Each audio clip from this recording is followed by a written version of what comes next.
नमस्ते, सत श्री अकाल, आदाब। मैं एडवोकेट हैरी लाइव पोर्तुगल पर हैरी की तरफ से आप सभी का स्वागत करता हूं। तो आज हम डिस्कस करेंगे ओवरऑल अभी के लिए पोर्तुगल में क्या चल रहा है। कई सारी चीजें चल रही है। फैमिली लॉ जो था वो अप्रूव हुआ है, नहीं अप्रूव हुआ है। कई लोगों को प्रॉब्लम ये थी। ड्राइविंग लाइसेंस के बहुत सारे प्रॉब्लम आ रहे हैं। उसके बाद जिनके रिन्यूअल थे उनको मेल आ रही है, नहीं आ रही है, ऐसा चल रहा था। उसके बावजूद जिन लोगों के कंट्री आउट आए हुए थे उन लोगों के इसमें क्या क्या है, तो हम एक एक करके अभी डिस्कस कर लेते हैं इसमें। ठीक है।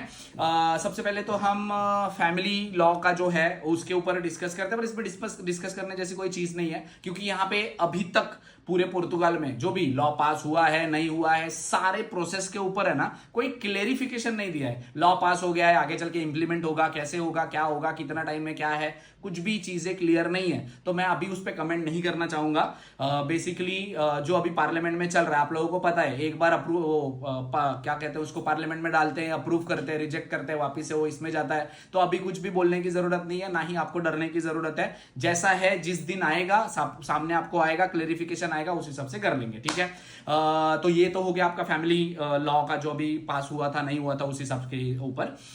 दूसरा ड्राइविंग लाइसेंस का अभी चल रहा है कि जितने लोग ड्राइविंग लाइसेंस अपना अप्लाई कर रहे हैं अपने होम कंट्री से, खास करके एशिया से, इंडिया, पाकिस्तान, बांग्लादेश, नेपाल से, तो उसमें ऐसा चल रहा है कि जो आपके डॉक्यूमेंट्स हैं, आप जो अपलोड कर रहे हो वो आप सही से अपलोड नहीं कर रहे हो। और दूसरी चीज, जो आपका ड्राइविंग लाइसेंस है वो जब आपके होम कंट्री से वो वेरीफाई करते हैं, एनओसी सबमिट करने के बावजूद उन्हें वो सारी चीजें नहीं मिलती। तो कई लोगों ने क्या किया है, किसी एजेंटों को देकर इंडिया, पाकिस्तान या बांग्लादेश में वो ऐसे कर रहे हैं कि आप एजेंट को पैसे देते हो, वो एडिट करके आपको एक नया ड्राइविंग लाइसेंस बना के देता है। आपको तो पता ही, आधार कार्ड बनता है तो वो ब्लैंक ऐसा एक क्या कहते हैं उसको, ऐसा पेपर होता है डायरेक्टली, और उसके ऊपर आपको आधार कार्ड छाप के दे देते हैं मशीन से, या ड्राइविंग लाइसेंस डुप्लीकेट छाप के दे देते हैं। वैसा आपके साथ हो रहा है, और आपको यहाँ पे वो कॉपी करके दे रहे हैं, और आपका वो डॉक्यूमेंट्स वेरीफाई नहीं हो पा रहा है। तो आईएमटी वाले धड़ाधड़ रिजेक्ट करे जा रहे हैं, पैसे लेकर भी रिजेक्ट करे जा रहे हैं। तो इस बात का खास ध्यान रखो। आप वो सारथी परिवहन करके अपना वेबसाइट है, मैं इंडिया के लिए बोल रहा हूं अभी के लिए, तो उन पे जाके खुद वेरीफाई करो कि आपका टू व्हीलर, फोर व्हीलर का है या नहीं, ड्राइविंग लाइसेंस एग्जिस्ट करता है कि नहीं, आपके एजेंट ने सही से बनाया है या वो पैसे खा गया। ठीक है। ये ड्राइविंग लाइसेंस का हो गया। नॉर्मल सी बात है, टाइम तो उसको लग रहा है हफ्ते 10 दिन का या 1 महीने के अंदर आपको मेल आ जाती है उसकी। ठीक है, अपॉइंटमेंट की, तब तक के लिए आपको वेट। तीसरा जो हम बात डिस्कस करेंगे वो है जिन लोगों को मेल करी हुई थी उन्होंने आयमा को, कई लोगों को मेल आई हुई है आयमा की तरफ से, और पेमेंट की जो मेल थी वो फटक से आ गई है, उन्होंने पेमेंट भी कर दिया, रजिस्ट्रेशन भी कर दिया है। पिछले मतलब इसी हफ्ते में एक्चुअली 2 दिन पहले जिन लोगों के करे हुए थे उन लोगों के आ गए। मतलब आयमा वालों ने ईमेल भेजने को और आपको रजिस्ट्रेशन करने में एक ही टाइम हुआ, सभी लोगों को आई है। एक बार आप अगर क्या कहते हैं, आपने अगर रजिस्टर नहीं किया होगा तो आप एक बार वापस से रजिस्टर करो, कम से कम आपको आइडिया आ जाएगा कि आपको मेल आ रही है या नहीं आ रही है। ठीक है। जून वाले अलग है, जुलाई वाले अलग है, मतलब जून से पहले वाले जिनकी रिन्यूअल है उनकी अलग है, जुलाई के बाद वाले रिन्यूअल अलग है। फैमिली के डॉक्यूमेंट अलग से होते हैं, मैंने 6-8 वीडियो डाले हुए हैं, स्टेप बाय स्टेप कौन से अपलोड करने हैं वो चेक करके आप किया करो, या तो किसी कंसल्टेंसी या किसी को भी पैसे देके अच्छे से करो, क्योंकि कार्ड का ये प्रॉब्लम है। ठीक है।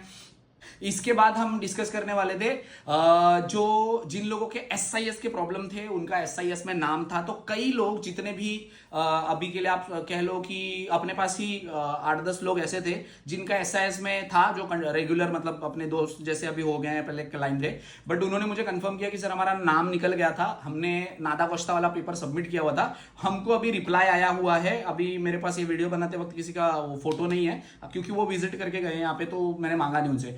तो उनको मेल आई हुई है कि आपका वो क्या कहते हैं, कंट्री आउट जो था आपका, हमने कैंसिल कर दिया है, अभी आपको टीआरसी कार्ड इशू हो जाएगा, क्योंकि उनके बाकी के डॉक्यूमेंट सारे के सारे सही थे, और उनके बाकी के डॉक्यूमेंट जैसे कि जॉब कंटिन्यू कर रहे थे, टैक्सेस कंटिन्यू दे रहे थे, सारी चीजें वो प्रॉपर तरीके से कर रहे थे, तब जाके उनका हुआ है। और एसआईएस आपको रिमूव करना जरूरी है, तभी जाकर आपका काम होता है, और तभी जाके आपका कंट्री आउट जो होता है वो कैंसिल होता है, और उसके लिए भी आपको एडवोकेट करके आपको प्रोसेसिंग करना होता है। कई लोग ऐसे होते हैं कि वो रिप्लाई नहीं करते, 6 महीने बाद बोलते हैं कि सर जी हमारा कंट्री आउट आया है, टूट जाएगा। भाई कंट्री आउट टूटता नहीं है। आप जब कंट्री आउट को चैलेंज करते हो कोर्ट में जाके, तो जब तक कोर्ट का रिजल्ट नहीं आता तब तक आपको जबरदस्ती वो कंट्री के बाहर नहीं भेज सकते, क्योंकि कोर्ट केस करना या अपील करना आपकी राइट्स होती है। अगर आप टाइमली राइट को मतलब ये नहीं करते, जाके कंप्लेंट नहीं करते, या अपील नहीं करते, या कोर्ट में नहीं जाते हैं, तो आपको कंपलसरी वो लोग बाहर निकाल देंगे, ठीक है। रही बात ये जो अभी एयरपोर्ट पे भी हो रही है, मैं एक एडिशन में बोलना चाहूंगा कि एयरपोर्ट पे, लिस्बन एयरपोर्ट पे जब आप पहली बार बाहर जाते हो तो अभी ऐसा हो रहा है कि वो लोग कई लोगों को पूछ रहे हैं कि आपका लीगल एंट्री नहीं है, फिर वो फ्लाइट में नहीं चढ़ने दे रहे हैं। ऐसे बहुत सारे किस्से आते हैं मेरे पास। बहुत सारे लोग ऐसे भी आए, मतलब 8-10 के करीब भी आए हैं ऐसे लोग, जिन्होंने बोला कि सर मेरी फ्लाइट थी, उन्होंने मुझे चढ़ने नहीं दिया, मुझे वापस भेज दिया। उन्होंने वापस भेज दिया मतलब उनके कंट्री में नहीं। और मैंने लास्ट टाइम भी एक वीडियो डाली थी कि जो नेपाली लोगों को वापस भेज दिया था, जिसमें के सिर्फ एक नेपाली या 2 नेपाली थे ऐसा करके, ठीक है। बट उनको उनके कंट्री में नहीं भेजा था, उनको एयरपोर्ट से वापस अपने घर पे लिस्बन में ही भेजा था। ये थी चीजें, और इसमें आपको कंफ्यूजन करने की जरूरत नहीं है। तो अभी भी वो कर रहे हैं। कई बार ऐसा होता है कि इमिग्रेशन ऑफिसर के साथ है ना, वो कई बार रेसिज्म करते हैं और आपको वो रिटर्न भेज देते हैं, पर मैंने आपको ऑलरेडी बताया है कि आपको करना कैसे है, ठीक है। रेस्ट अगर इस रिलेटेड आपको कोई भी इंफॉर्मेशन या गाइडेंस चाहिए होगी तो वीडियो के नीचे कमेंट कर दो, और प्लीज बता देना ऐसे कोई टॉपिक जिसके ऊपर आपको खास करके वीडियो चाहिए होगी, मैं उस पर वीडियो बना दूंगा, ठीक है। Thank you so much.